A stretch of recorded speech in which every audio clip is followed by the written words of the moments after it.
You ask Tiger to solve. This deals with linear equations with one unknown.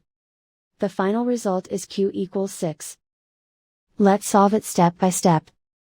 Simplify the expression. Simplify the arithmetic.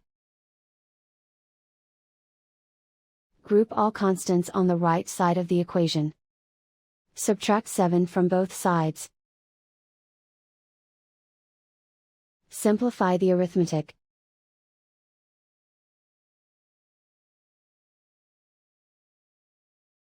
Isolate the q.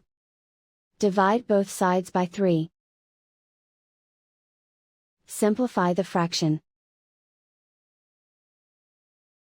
Find the greatest common factor of the numerator and denominator.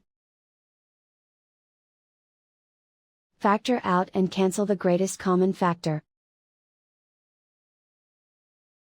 And so the final result is q equals 6.